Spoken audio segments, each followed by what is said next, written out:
네, 하나님 말씀은 역대하 7장 11절에서 16절입니다. 역대하 7장 11절에서 16절입니다. 구약성경 665페이지 역대하 7장 11절부터 16절까지 말씀을 우리 한 목소리로 같이 읽겠습니다. 시작. 솔로몬이 여호와의 전과 왕궁 건축을 마치고 솔로몬의 심중에 여호와의 전과 자기의 궁궐에 그가 이루고자 한 것을 다 형통하게 이루니라.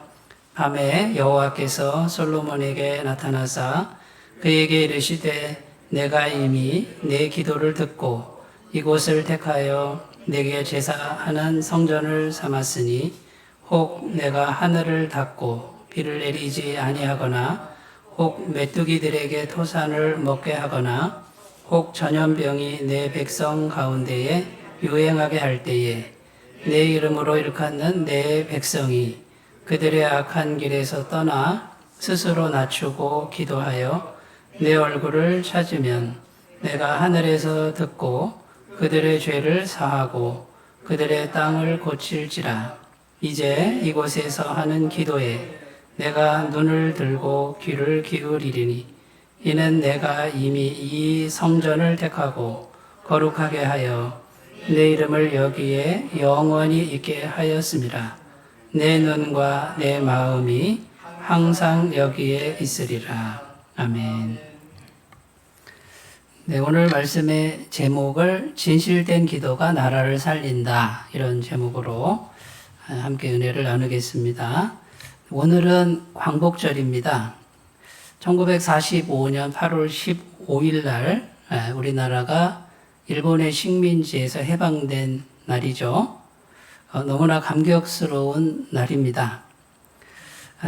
올해는 광복 70주년이 되는 그런 해고요. 그리고 3.1운동도 있었는데 1919년 3월 1일 날 3.1운동이 있었죠. 3.1운동 102주년 되는 그런 해가 되겠습니다.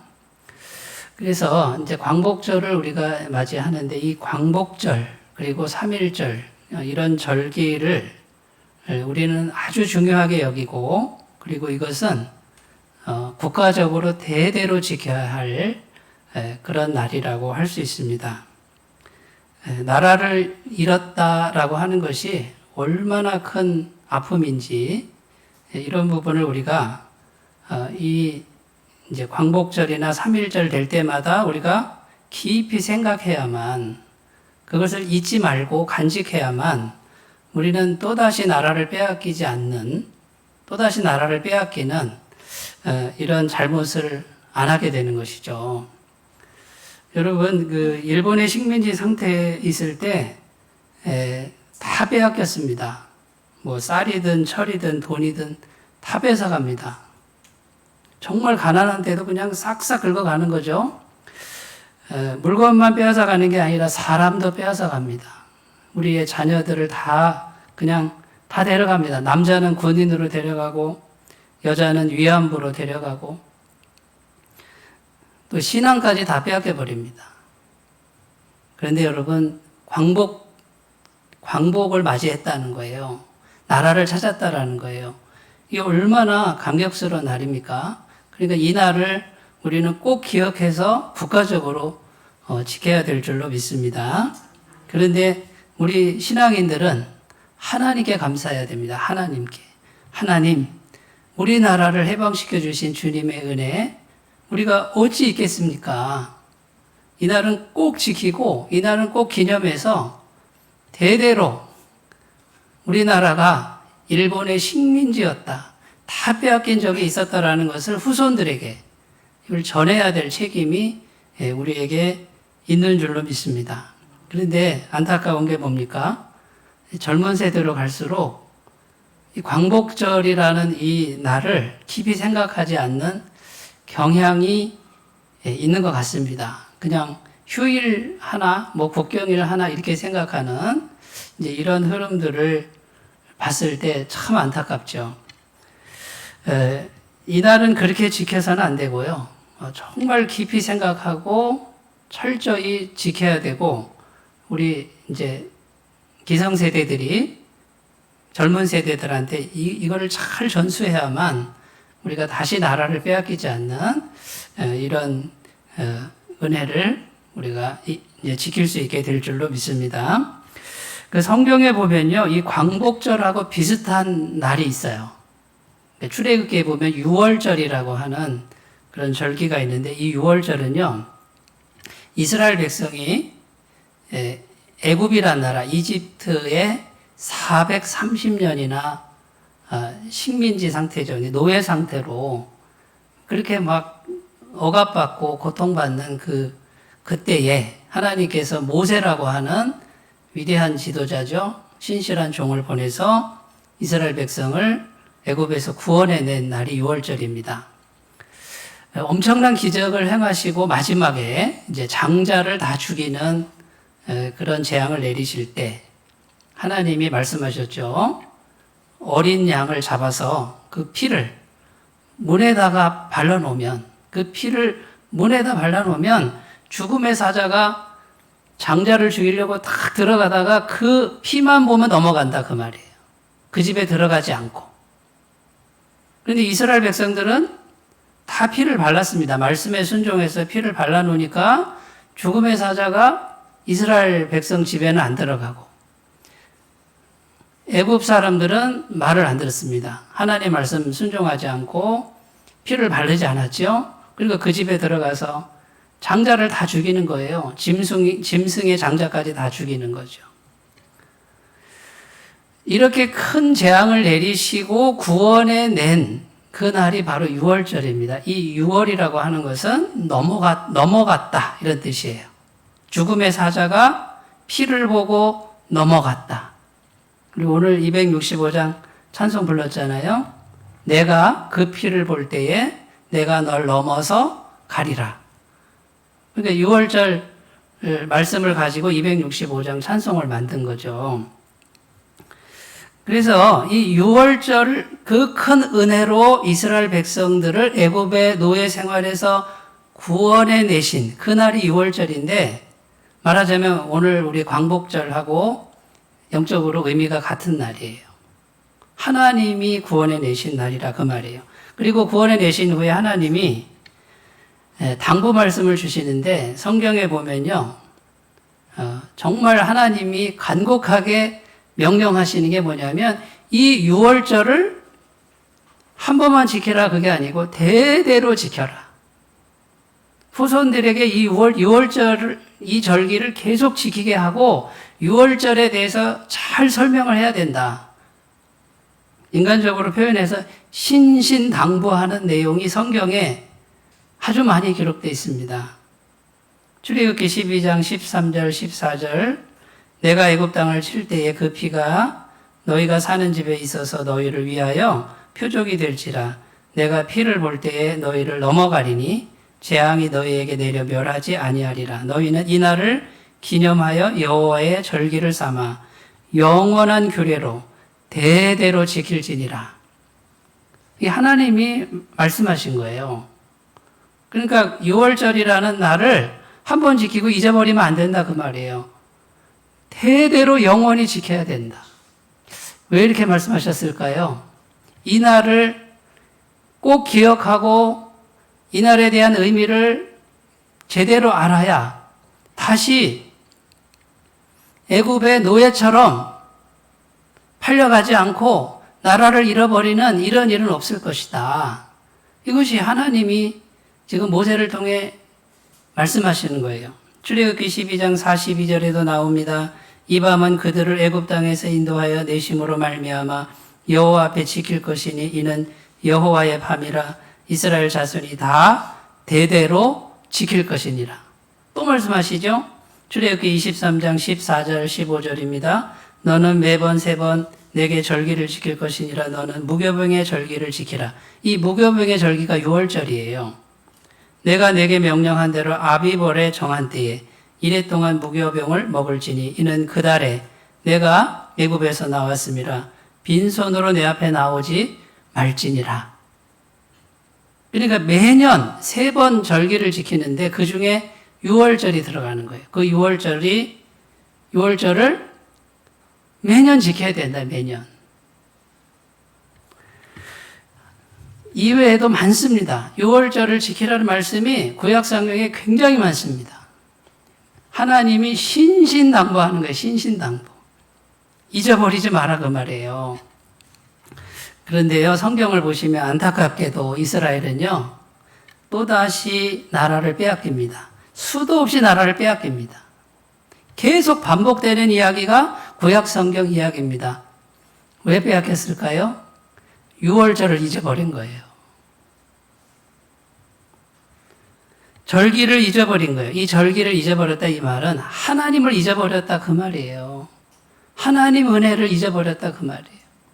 하나님이 우리나라를 회복시켜 주시고 하나님이 이스라엘을 회복시켜 주신 그 은혜를 점점점 잊어가니까 나라를 또 빼앗겼다 그 말이에요. 구약성경 사사기를 보시면 사사기 내용이 뭡니까? 나라를 빼앗겼다가 다시 막 고통 중에 막 부르짖어 기도하니까 사사를 보내서 또 구원하고 구원해내니까 조금 살만하니까 또 하나님 잊어버려요. 하나님 은혜를 잊어버려요. 그러니까 또 뺏기는 거예요. 그리고 아이고 너무 죽겠습니다. 고통스럽습니다. 기도하면 또 하나님이 그 기도를 들어서 나라를 찾아주는 거예요. 이게 계속 반복되는 이야기가 사사기 내용이에요. 여러분 우리는 안 그럴 것 같습니까? 성경에만 이런 얘기가 나올까요? 지금요 우리가 정말 마음에 양심에 손을 얹고 자신을 돌아보면요 우리도 그러고 있는지도 몰라요. 조금 살만하면 하나님 잊어버리고 내가 다 한 것 같고 내 공로인 것 같고 그러다가 또 다 빼앗겨버려요. 오늘 광복절이니까 나라 사랑에 대한 설교지만요. 이건 나라만 살리는 게 아니에요. 이 말씀은 우리 개인을 살리고 가정을 살리고 사업을 살리고 일터를 살리는 동일한 말씀이에요. 우리가 왜 식민지가 되느냐? 이 식민지는 꼭 나라를 빼앗기는 식민지가 아니라 영적 식민지. 내가 가진 걸 다 빼앗겨버려요. 그 원인은 딱 하나입니다. 하나님의 은혜를 잊어버리는 거예요. 나를 구원해 주신, 죄에서 구원해 주신, 사망 권세에서 구원해 주신 하나님의 그 크신 은혜를 늘 기억하고 하나님이 지키라고 하신 그 절기를 철저하게 소중하게 지켜나가는 사람은 그런 일을 당하지 않을 텐데 소홀해지는 거예요. 느슨해지는 거예요. 그러니까 다 빼앗겨버려요. 다윗이라는 왕이 있는데 이 다윗 왕은요 하나님만 섬겨요. 죽어도 하나님만 섬겨요. 그런데 이 다윗 왕이 왕이 될 때는요 이스라엘 나라가 아주 작은 나라인데 강대국이 되는 거예요. 하나님이 함께 하시니까 다 지배하는 거예요. 그런데 그 아들 솔로몬은 어떻게 합니까? 솔로몬은요 자기가 왕이 되고 하나님께 지혜의 은사를 받는데 하나님을 의지하는 것보다 자기 머리를 의지합니다. 솔로몬이 갈수록 어떻게 합니까? 옆에 있는 나라들과 동맹을 맺어요. 이 동맹을 맺을 때 이웃 나라의 공주랑 결혼을 하는 거예요. 그런데 그 공주랑 결혼을 막 하는데 그 우상을 다 들여오는 거예요. 하나님의 나라의 우상들을 들여오는 거예요. 그 우상 숭배를 허용하는 거예요. 그래서 나라가 두 쪽이 나고 남과 북으로 나뉘어지고 결국 계속 시간이 가다가 결국은 망합니다. 바벨론이라는 나라가 다 망해버리잖아요. 다 뺏겨버리잖아요. 시편 137편 1절에서 6절의 내용은요. 바벨론 포로로 잡혀가 있는 사람들 이야기예요. 그걸 제가 좀 읽어보겠습니다. 우리가 바벨론의 여러 강변 거기에 앉아서 시온을 기억하며 울었도다. 그 중에 버드나무에 우리가 우리의 수금을 걸었나니 이는 우리를 사로잡은 자가 거기서 우리에게 노래를 청하며 우리를 황폐하게 한 자가 기쁨을 청하고 자기들을 위하여 시온의 노래 중 하나를 노래하라 함이로다. 그러니까 바벨론 포로로 잡혀갔는데 포로로 잡혀갔어요. 근데 바벨론 사람이 소금을 보더니 야 노래 하나 해라. 그 노래가 뭐냐면 여호와를 찬양하는 노래인데 자기들 즐겁게 하라고 노래를 부르라고 강요를 하는 그런 내용이에요. 얼마나 서러워요. 우리가 이방 땅에서 어찌 여호와의 노래를 부를까? 예루살렘아 내가 너를 잊을진대 내 오른손이 그의 제주를 잊을지로다. 내가 예루살렘을 기억하지 아니하거나 내가 가장 즐거워하는 것보다 더 즐거워하지 아니할진대 내 혀가 내 입천장에 붙을지로다. 그러면서 그 슬픔과 서름을 가지고 이제 다짐하는 거예요. 내가 예루살렘, 하나님의 도성, 하나님이 계신 내 고국, 그것을 내가 잊어버린다 그러면 제주를 잃어버리겠다. 다시는 연주하지 않겠다 이 말이고요. 내 혀가 입천장에 분다 이 말은 절대로 노래하지 않겠다 그 뜻이에요. 여러분, 성경은 분명히 말을 합니다. 인간의 어떤 노력과 공로와 솜씨와 힘으로 나라를 살린다고 말하지 않아요. 성경은 분명히 말하는데 하나님께서 나라를 살리고 하나님께서 나를 살리고 하나님께서 내 인생을 살리고 하나님께서 내 가정 살리고 하나님께서 내 일터를 살린다. 성경은 하나님 손에 달렸다라고 말해요. 이걸 믿으셨으면 좋겠어요. 그럼 우리가 할 일이 뭡니까? 하나님만 잘 섬기는 거예요. 하나님만. 많은 분들이 정말 안타까운 게 뭐냐면요. 하나님 눈에 보이지도 않고 손에 만져지지도 않으니까 어떻게 생각하냐면 하나님 없는 것처럼 생각해요. 하나님은 영이시니까 영이 어디 있어? 이렇게 생각하고요. 그 영이신 하나님은 전혀 능력이 없는 분처럼 이렇게 생각하는 분들이 굉장히 많습니다. 성경은 분명히 말하는데 그 영이신 하나님은 영이시니 예배하는 자가 영과 진리로 예배할지니라. 이 시간에도 영과 진리로 예배하지 못하는 분은 하나님을 만날 수 없어요. 그분과 교통하기 어려워요.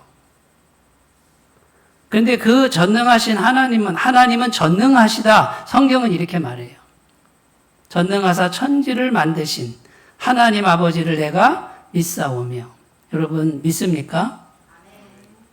근데 이 믿음은 아무에게나 이렇게 생기지 않아요. 구원의 복음 듣고 예수님 진실되게 영접하고 성령으로 거듭나야만 이 믿음이 생겨요. 여러분 복음의 말씀을 잘 들으시고요. 우리를 죄에서 구원하신 예수님을 꼭 마음에 모시고 살아있는 믿음으로 가셨으면 좋겠습니다. 죽은 믿음이 아니고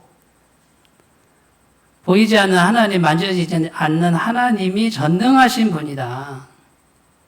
나의 노력, 나의 공로에 달려있지 않다. 어떤 국가의 힘에 달려있지 않다. 전능하신 하나님, 우주를 창조하신 하나님을 크게 보이는 그런 은혜를 구하셨으면 좋겠습니다. 이 은혜가 있어야 소망이 있어요. 이 은혜가 없으면 소망을 발견할 수 없어요. 인생이 늘 똑같아요. 고통스러운데 벗어날 소망을 찾지 못하는 거예요. 여러분, 마음을 모두시고 말씀을 잘 들으시고 살아계신 하나님을 만나는 소원을 가지고 꼭 기도하셨으면 좋겠습니다. 자, 102년 전에 3.1 운동이 일어날 때요. 그때 있잖아요. 우리나라의 기독교 인구가 1.5%밖에 안 됐어요. 극소수의 사람들이 크리스찬이었어요. 그런데 그때는요. 그 극소수의 크리스찬들이 어떻게 했냐면요. 나라 전체를 다 영향력을 끼쳤어요. 엄청난 일을 했어요. 왜 그랬을까요? 이 1.5%밖에 안 되는 숫자인데 이 사람들은 어떤 사람들이냐면요. 제대로 예수 믿는 사람이었어요. 자, 제가 오늘 강조하는 게 뭐냐면 제대로 예수 믿는 사람들. 요걸 강조하고 싶은 거예요, 저는요. 예수님 믿을 때 제대로 믿자 그 말이에요. 진짜로 믿자 그 말이에요. 대충 믿지 말고 교회 왔다 갔다 하는 걸로 만족하지 말고 자신을 진짜 들여서 제대로 예수 믿는 사람들이었다 그 말이죠. 극소수예요. 그런데 나라 전체를 다 살릴 수 있는 그런 영향력을 끼쳤다 그 말이에요. 민족 대표 33인 중에 16명이 기독교인이었어요. 제대로 예수 믿는 사람들이었어요. 오늘날 우리들의 문제가 뭐냐면 제대로 예수 믿지 않는 게 문제예요. 그래서 우리가 오늘 이제 성경 말씀 역대하 7장 말씀 우리가 읽었는데 여기 보면 우리가 정말 제대로 예수님 믿기만 하면 세상 사람들은 신경 안 써도 돼요. 우리 예수 믿는 사람들이 중요해요. 예수 믿는 사람들이 제대로 예수 믿기만 하면 하나님은 얼마든지 구원해 주신다. 그게 오늘 말씀이에요. 여러분, 제가 말하는 게 아니에요. 성경이 말하는 거예요.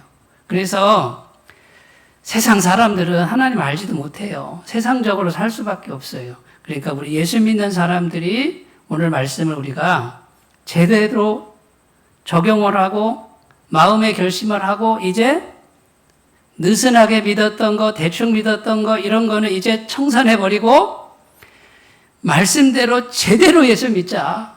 나의 전부를 들여서 정말 주님만을 믿자. 제대로 섬기자. 이것만 결단하시면 하나님 뭐라 그러시냐면 오늘 14절 말씀 내가 그 땅을 고쳐줄 것이다. 우리 14절 말씀 한번 다시 한번 읽어봐요. 같이 읽어봐요. 시작.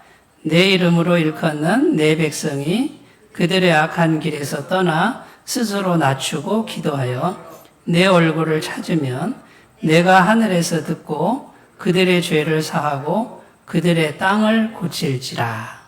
이렇게 돼 있죠? 여기 보면 내 이름으로 일컫는 내 백성 이렇게 돼 있어요. 예수 믿는 사람들, 하나님 믿는 사람들이 그 뜻이에요. 지금 세상 사람들 보고 이렇게 하라고 그러는 게 아니에요. 그래서 그 백성이 제대로만 하나님을 믿기만 하면 하나님이 반드시 듣고 그 땅 전체를 다 고쳐준다. 그런 뜻이에요.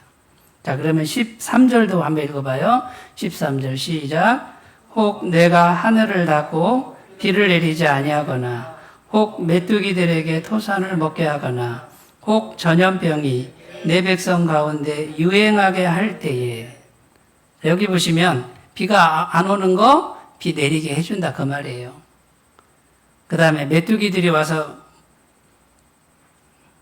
농작물 이걸 다 먹어치워요. 오늘날로 말하면 내가 벌어놓은 돈이 다 어디로 가버렸어요. 파산이 됐어요. 그런데 14절에 내 이름으로 일컫는 내 백성이 제대로만 하나님 믿고 기도하면 회복시켜준다 그 말이에요. 이 말씀 믿으셨으면 좋겠습니다. 이게 제 말이 아니라 성경이 말하는 거잖아요. 하나님 말씀을 하나님 말씀으로 믿으면 그대로 될 줄로 믿습니다.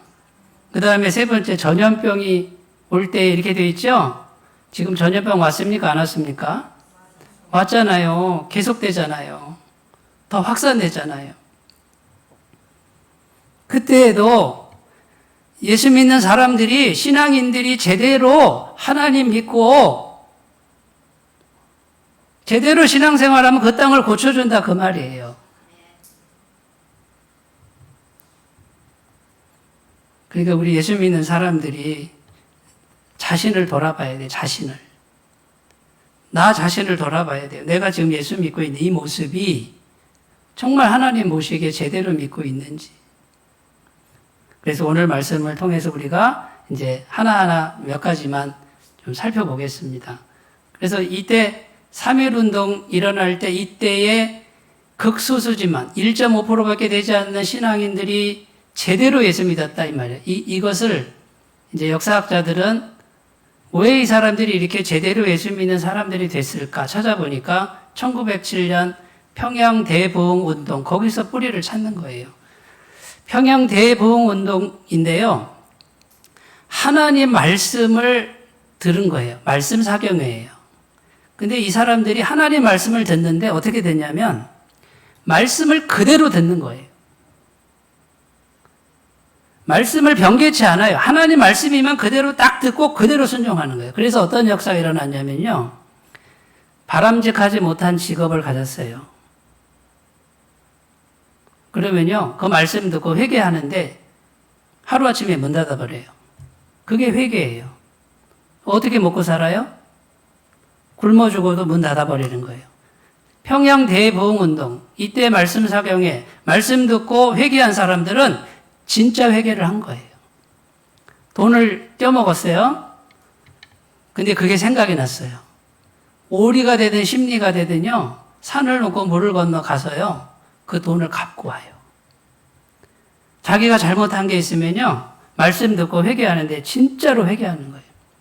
어떤 남편은 아내를 구타한 경험이 있는데 아내한테 무릎을 꿇고 빌고, 이런 역사가 일어난 것이 1907년 평양 대부흥운동이었어요. 여러분, 그러니까 제대로 예수 믿자 그 말은 말씀 듣고 그대로 하는 거예요. 그대로. 손해봐도, 먹고 살기가 힘들어도, 그 다음 내가 잘못한 게 생각나면 그거를 회개하고 진짜 갚는 거예요. 실제로 행동으로 옮기는. 이게 평양 대부흥운동의 역사였어요. 자, 오늘날 문제가 뭐냐면 말씀을 듣고 이런 일들이 안 일어나는 거예요. 희귀한 거예요. 말씀은 말씀이고 삶은 삶이고, 말씀은 말씀이고 내일은 내일이야. 그러니까 여러분, 능력이 없는 거예요. 그래서 오늘 이제 몇 가지 살펴보겠지만, 이런 관점에서 우리가 오늘 말씀을 잘 생각하시면서 오늘 꼭 결단하셨으면 좋겠어요. 이거는 나라를 살리는 일이기도 하지만 우리 자신을 살리는 일이기도 해요. 그래서 여러 가지 이유를 찾습니다. 뭐 때문에 내가 왜 안 될까? 자꾸 뭐 때문에 그러는데, 아니요. 성경은 분명히 말해요. 하나님 말씀에 순전하지 않은 게 문제예요. 딱 이유는 그거 하나예요. 하나님께로 순전하게 돌이켜보세요. 말씀을 생명 걸고 지켜보세요. 하나님이 어떻게 하시나? 이 믿음이 없는 거예요. 그러니까 계속 삶의 자리가 벗어나지 못하고 다람쥐 쳇바퀴 돌듯 그 자리만 계속 도는 거예요. 하나님의 말씀을 지키려면요, 전부를 걸어야 돼요. 자, 하나님 말씀 지킬 때 어떻게 해요? 내가 낭떠러지에서 떨어질 것 같아. 그런데 하나님 말씀 지키기 위해서 한번 떨어져 보는 거예요. 이 생각을 하셔야 돼요. 근데 안 떨어지려고 그래요. 떨어질 것 같으면 말씀 안 지켜버려요. 그러니까 하나님을, 살아계신 하나님, 전능하신 하나님 경험을 못해요. 거의 대부분이 이 상태예요. 떨어져 봐야, 낭떠러지에 떨어져 보는 거예요. 왜 떨어지는데 그냥 떨어진 게 아니라 말씀 지키려고, 말씀대로 하려고. 해보시면요, 하나님 분명히 살아계신 거 경험합니다. 근데 이 경험이 없으니까 자꾸 두려운 거예요. 죽으면 어떡하지? 망하면 어떡하지? 잘못되면 어떡하지?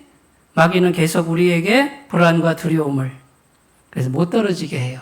못 떨어지게 하니까 살아계신 하나님 경험하기가 힘들고 믿음 성장이 잘 안 돼요.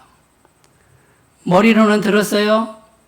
입술로는 고백해요. 전능하신 하나님이라고, 살아계신 하나님이라고. 그런데 정말 나한테 살아계신 하나님이 되려면 여러분, 말씀을 순전하게 받으시고 그 말씀에 순전하게 순종해 보시는 그런 노력을 꼭 하시기를 바라겠습니다.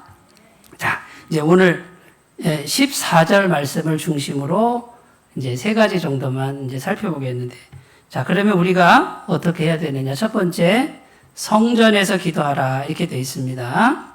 성전에서, 이 성전에 와서 기도하면 내가 들어주겠다 이렇게 되어 있어요. 그러면 여러분, 성전은 저기 이스라엘로 가야 되는데, 그죠? 거기 가서 기도하라 그 말이에요? 그 뜻이 아니고요. 그러면 또 오늘날 성전 대신에 교회니까 기도할 땐 무조건 교회에 가서만 기도하라 그 뜻이 아니에요. 여러분, 성전은 뭐 하는 곳입니까? 한마디로 얘기해서 죄사함 받는 곳이에요. 죄 문제 해결하는 거예요. 성전에 와서 하는 일이 짐승을 잡아서 피를 흘려서 나의 죄값을 그 짐승에게 대신 전가해서 죄를 사함받는 곳이에요. 예수님께서는요, 신약에서 이렇게 말씀하세요. 예수님 자신이 성전이다라고 이렇게 선포하신 내용이 있어요. 요한복음 2장 19절 21절입니다. 예수께서 대답하여 이르시되 너희가 이 성전을 헐라 내가 사흘 동안에 일으키리라. 유대인들이 이르되 이 성전은 46년 동안의 지었건을 내가 3일 동안에 일으키겠느냐 하더라. 그러나 예수는 성전된 자기 육체를 가리켜 말씀하신 것이라. 여기 보면 이 말씀에는 성전이 누구라고 되어 있어요? 성전이 예수님이라고 되어 있어요. 그러니까 여러분, 예수님이 우리의 모든 죄를 다 사하신 분이잖아요. 우리의 죄를 영원히 사하신 분이잖아요. 죄 없으신 하나님이 사람이 되셔서 유일한 구원자가 이 땅에 오셔서 그분이 이 세상의 모든 죄값을 다 짊어지시고 십자가에 죽으셔서 완벽한 죄사함 이루셨고 그분이 3일 만에 부활하시고 승천하셨습니다. 지금도 살아계시니 이 죄사함의 효력은 영원한 효력이에요. 그러니까 예수님께로 가기만 하면 어떻게 됩니까? 완벽한 죄사함, 영원한 죄사함이 있는 거예요. 이 믿음을 가지고 기도해라 그 말이에요. 죄 문제 먼저 해결해라 그 말이거든요. 죄 문제가 해결돼야 하나님과의 길이 열려요. 그런데 많은 분들이 이렇게 생각해요. 내가 선행을 많이 하면, 내가 봉사를 많이 하면, 내가 뭔가를 하면 하나님이 더 잘 들어주시고, 내가 그걸 못하면 잘 안 들어주시고, 이렇게 생각해요. 성경은 그렇게 말하지 않아요.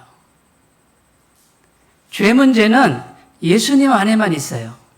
그러니까 우리가 아무리 죄인이라도 이제 믿음을 가져야 되는데, 내가 예수님 마음에 모시고 구원자로 모시고 살아가고 있어요. 이 예수님은 영원한 죄사함을 이루신 분이고 예수님 믿는 사람에게는 영원한 죄사함을 주시는 분이다. 요 한 가지예요. 예수님만 의지하는 거예요. 그래서 하나님과 나 사이에는 죄가 없다. 가로막힌 죄가 다 해결됐다. 이 믿음을 가지고 기도하는 사람들은 응답을 받는다 그 말이에요. 요한복음 16장 23절 24절 너희가 무엇이든지 아버지께 구하는 것을 내 이름으로 주시리라. 누구 이름으로 주신대요? 예수님 이름으로 주신다 그러죠? 무엇이든지 이렇게 돼 있어요. 무엇이든지 아버지께 구하면, 기도하면, 간구하면 하나님 주신다고요? 안 주신다고요? 주신다고요. 근데 누구 이름으로요? 예수님 이름으로. 이게 복음이에요. 예수님 안에서 받는 거예요. 예수님 믿고 예수님 안에서 받는 거예요. 그런데 이 복음이 잘 이해가 안 되는 분들은 뭔가를 내가 자꾸 해야만 된다고 생각해요. 안 하면 안 주실 것 같은. 아니요. 예수님이란 분은 우주보다 크신 분이에요. 내가 예수님 믿으면 우주보다 크신 분 안에 내가 들어가는 거예요. 내가 아무리 죄인이라도 예수님이 날 품고도 남아요. 내가 아무리 못해도 예수님이 다 해주시는 거예요. 못한 거 그거 따지지 않으세요. 그러니까 여러분 예수님을 크게 생각하셨으면 좋겠어요. 우주보다 크신 분. 자꾸 내 행위나 내 공로 이거는 예수님 안에 어디 자랑할 게 없어요. 그거를 자랑하는 게 아니에요. 그게 율법이에요. 하나님의 기도 응답은 죄 문제가 해결되면 옵니다. 그러므로 우리에게 필요한 믿음은 딱 하나입니다. 예수 그리스도께서 내 죄를 완벽하게 씻으셨다, 사하셨다. 그리고 그 완벽한 죄사함의 효력은 영원하다. 이 믿음만 가지는 분들은 담대히 하나님께 기도하고 예수님 이름으로 공급받는 은총을 누릴 줄로 믿습니다. 그래서 예수님이 십자가에 돌아가신 거예요. 십자가에서 피 흘리신 거예요. 하나님, 전능하신 하나님과 우리를 연결시켜 주려고. 이렇게 구원받아 놓고도 그 다음에 어떻게 합니까? 예수님은 부족한 것 같아.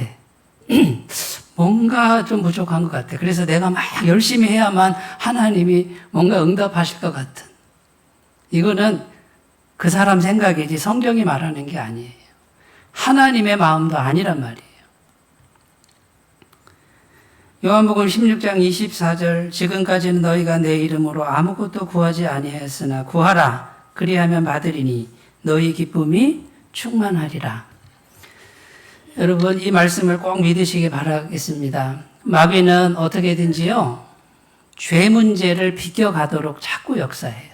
죄는 생각하지 마. 죄 문제 해결부터 생각하지 말고 열심히 해. 이렇게 자꾸 끌고 가고요. 그 다음에요.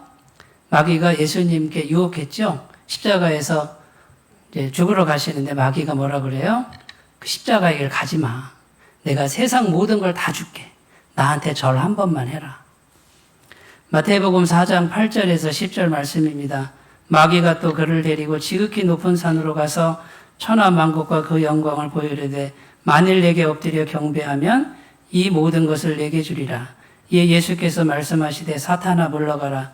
기록되었으되 주 너의 하나님께 경배하고 다만 그를 섬기라 하였느니라. 사탄아 물러가라 이랬어요. 죄 문제 그거 거론하지 말고 십자가 죽으러 가지 말고 절 한 번만 하면 내가 세상 다 줄게. 예수님 뭐라 그래요? 사탄아 물러가라.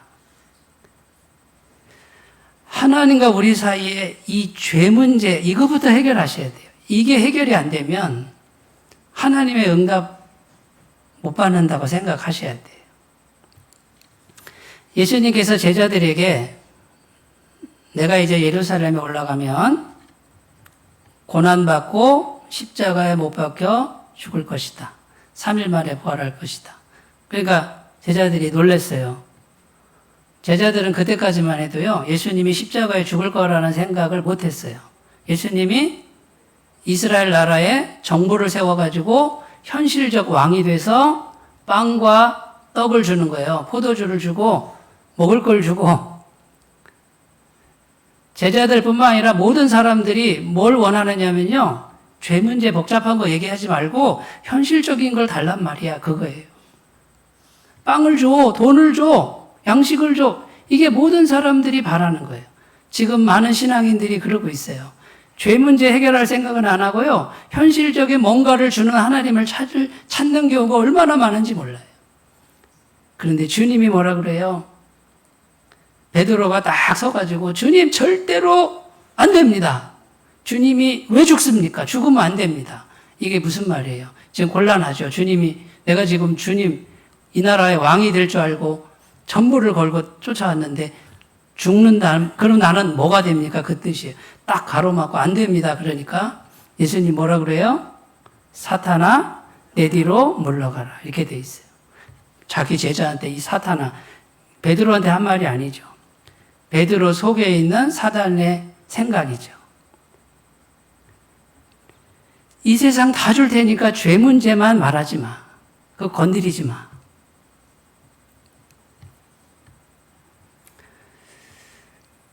여러분, 기복신앙이라는 게 있어요. 기복신앙. 이 기복신앙은 뭐냐면요. 나는 하나도 안 바뀌는 거예요. 나는 하나도 안 바뀌고 신을 달래가지고 신으로부터 뭘 받는 거. 무당한테 가면은 그렇게 하죠. 바꾸라고 뭐 회개하라고 안 그래요.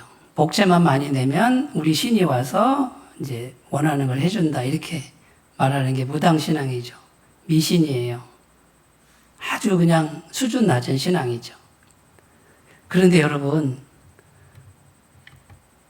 예수님의 십자가 보혈과 완벽한 죄사함과 그로부터 구원받은 사람들이요, 이런 식으로 하나님을 믿는 사람들이 많다는 거예요.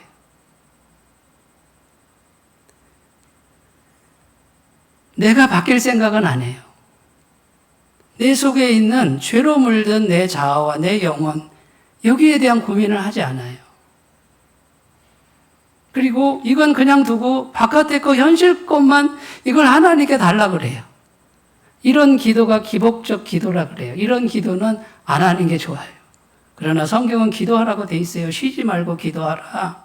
기도하는 것은 죄다라고 말해요. 그래서 기도를 해야 되는데 마귀는요, 죄 문제는 신경 쓰지 말고 원하는 것만 받으면 되잖아. 이렇게 속삭이는 거예요. 그런데 여러분, 예수님은 분명히 말해요.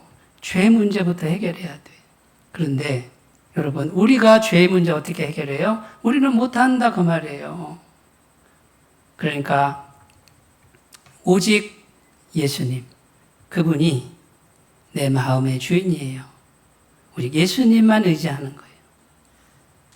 그 예수님이 나의 모든 죄를 오늘도 내일도 모레도 영원토록 완벽하게 해결해 주시는 그 예수님만 의지하는 거예요. 자, 그러면 예수님만 의지할 때 나라는 존재는 자랑할 게 있어요, 없어요? 자, 내가 세상에서 높은 자리에 갔어요. 엄청나게 많은 재물이 있어요. 자, 그것이 예수님 앞에서 얼마나 의미가 있을까요? 대단한 의미가 있을까요? 이렇게 대단한 의미가 있다고 생각하시는 분들은 아직도 예수님의 크심과 그분의 완벽한 죄사함을 이해하지 못한 거예요. 그 깊이를 모르는 거예요. 그러니까 예수님 믿는다고 해놓고도 어떡합니까? 자꾸 세상 거를 자랑하고, 그 다음에요, 세상 거를 향해서 온통 열심히 뛰어다니는 거예요. 열심히 사는 거를 제가 비하하려는 뜻은 없습니다. 그런데 마음이 거기에 빼앗겨 있는 상태를 말해요. 그러나 완벽한 죄사함하고 내가 오늘 사는 이유, 열심히 사는 이유는 주님 때문에 살고, 주님이 내 죄를 완벽하게 씻어주신 그 은혜에 감격해서 내가 오늘 만나는 모든 사람을 진실로 대하고 내게 주어진 일을 열심히 한다 그러면 그거는 아름다운 거죠. 그런데 예수님과의 관계가 없어요. 그리고 너무 약해. 그 상황에서 세상 것만을 위해서 뛴다 그러면 여러분, 겉모양은 똑같아 보이는데요. 주님은 아시는 거예요. 하나님은 속이 다르잖아요. 정확하게 하나님 아시는 거예요. 제대로 예수 믿는 것은요, 이제 예수님 외에는, 그분의 십자가 보혈의 은총 외에는 내가 하나님 앞에 설 자격이 그 어떤 것도 없다. 그분만이, 주님만이 내게 유일한 구원자이시고 죄를 해결해 주시는 분이고 그 주님만이 하나님과 나를 연결시켜 주는 분이다. 이걸로 무장하는 거예요. 꼭 이 길을 가셨으면 좋겠습니다. 그래서 오늘 첫 번째 뭡니까? 성전에서 기도하라, 이 말은 예수님의 십자가 보혈과 죄사함을 믿고 그 한 가지를 믿고 먼저 하나님과 관계를 회복해서 기도하시는 분들은 응답을 받을 줄로 믿습니다. 자, 두 번째입니다. 두 번째, 악한 길에서 떠나 회개하라. 이렇게 되어 있죠. 14절에 보면 악한 길에서 떠나서 기도하라 이렇게 되어 있죠. 회개하라 그런 뜻이고, 이 회개는 지금 있는 자리에서 이제 하나님께로 방향을 돌이켜서 하나님께로 가는 걸 말해요. 그러면 첫 번째 해야 될 일은 내가 지금 있는 이 자리가 죄의 자리구나라는 걸 깨달아야 되고, 그 다음에 죄의 자리구나라는 걸 고백하는 게 이게 선행돼야 됩니다. 인정을 해야 됩니다. 잠언 28장 13절에 보면 자기의 죄를 숨기는 자는 형통하지 못하나 죄를 자복하고 버리는 자는 불쌍히 여김을 받으리라 이렇게 되어 있어요. 그러니까 지금 내가 있는 이 자리를 돌아보는 거예요. 그리고 죄를 발견했으면 죄를 고백하고 그 다음에 방향을 하나님께로 돌려서 가라 그 말이에요. 실제로 가야 됩니다. 자, 그러면 우리 민족의 이제 죄가 뭐가 있을까요? 이제 과거의 죄, 현재의 죄 이렇게 두 가지를 간단하게 살펴보면 과거의 죄는요, 쉽게 얘기하면 신사참배한 죄가 있어요. 교계 지도자들이, 교인들이 일본의 신에게 참배를 했습니다. 그리고 나서 정말 통회자복하는 회개를 하지 않고 어쩔 수 없었다. 무서워서 어쩔 수 없었다.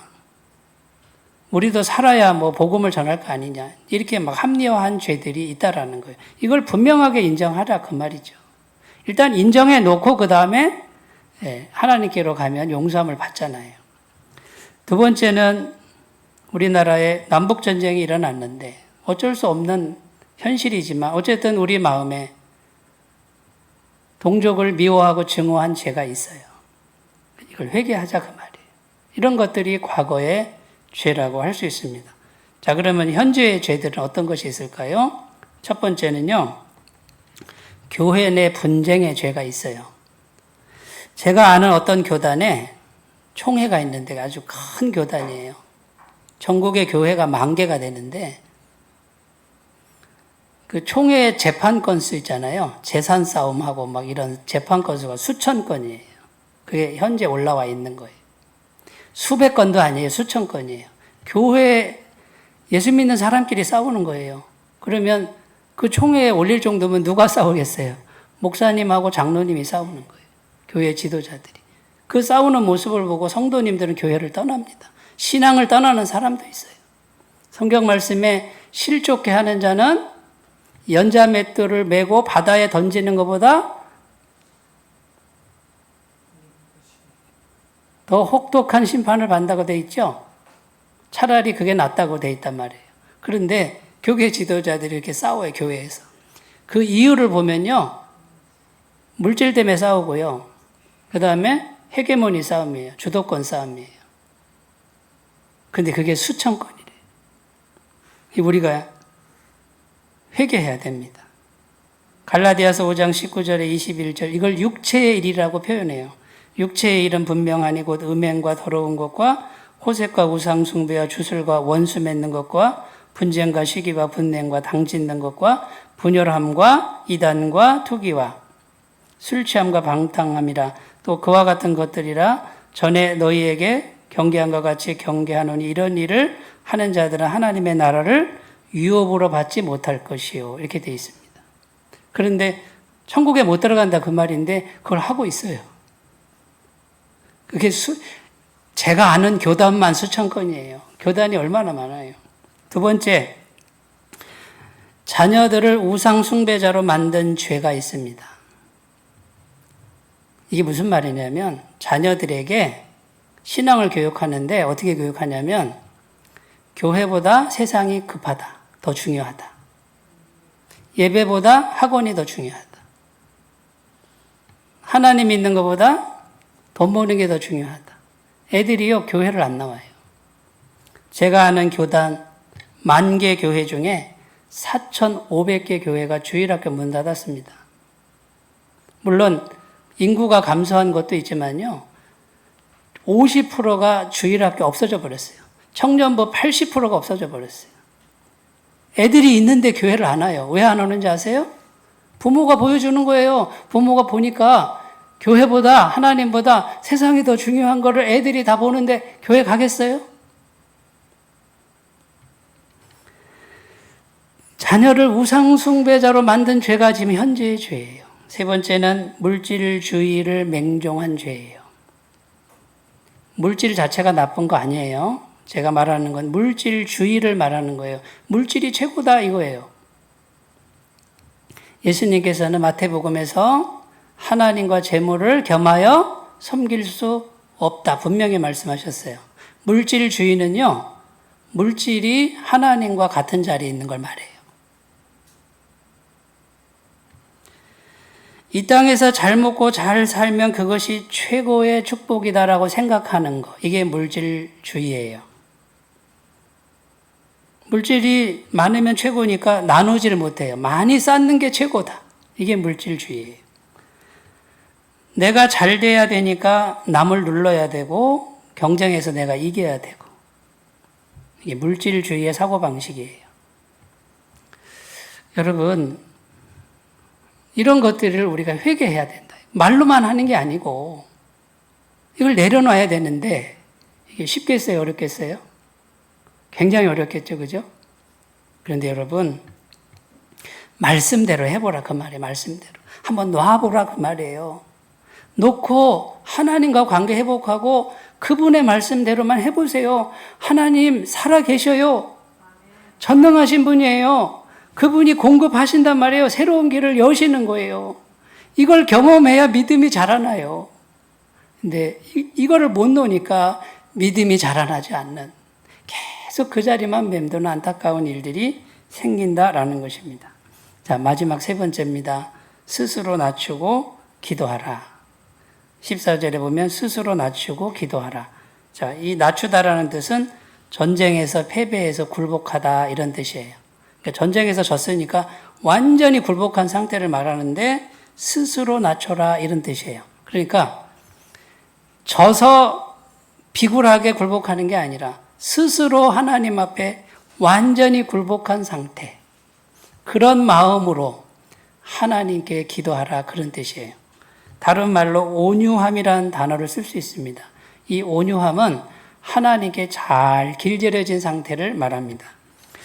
여러분, 하나님 앞에 서서는, 말씀 앞에 서서는 완전히 굴복한 사람처럼 그렇게 기도하면 하나님이 뭐라 그래요? 내가 하늘에서 듣고 그들의 죄를 사하고 그들의 땅을 고칠지라. 누구 보고 이렇게 하라 그래요? 예수 믿는 사람들. 세상 사람 보고 말하는 게 아니에요. 지금 구원받은 사람들이 제대로 예수 믿으라고 말이에요. 제대로 하나님 섬기면 이 땅은 다 고쳐진다고 말이에요. 여러분, 손가락질할 필요 없어요. 나를 보는 거예요. 내가 회개할 게 뭔지, 내가 제대로 예수님 안 믿는 게 뭔지를 돌아보고 실제로 회개하시는 분들은 오늘 말씀에 순종하는 분들이 될 줄로 믿습니다. 꼭 이렇게 가셨으면 좋겠습니다. 마태복음 5장 5절 온유한 사람은 복이 있나니 저희가 땅을 기업으로 받을 것이며 시편 37편 11절 그러나 온유한 자들은 땅을 차지하며 풍성한 화평으로 즐거워하리로다. 시편 76편 9절은 곧 하나님이 땅의 모든 온유한 자를 구원하시려고 심판하러 일어나신 때로다. 여기 보시면 온유한 자, 하나님께 온전한 순종을 드리는 그 사람에게 하나님이 땅을 허락하신다. 반복적으로 나와요. 땅은 현실적 축복을 말해요. 쉽게 얘기해서. 말씀대로 해보십시오. 틀림없이 하나님 말씀대로 우리에게 땅을 주실 것입니다. 말씀을 믿고 그렇게 승리하시길 바라고요. 오늘 광복절인데 우리 예수 믿는 사람들이 이런 진실된 기도에 말씀을 가지고 진실되게 하나님께 나아가서 이 나라를 살리는 주인공들 되시기 바라고요. 여러분, 개인적인 삶이나 일터에서 식민 상태 혹시 있지 않습니까? 빼앗긴 상태에 있지 않습니까? 다른 데서 이유를 찾지 말고 하나님과의 관계에서 해답을 찾아가시기 바라고 말씀에서 해답을 찾아가시길 바랍니다. 틀림없이 말씀대로 되는 걸 꼭 믿으시기를 바라겠습니다.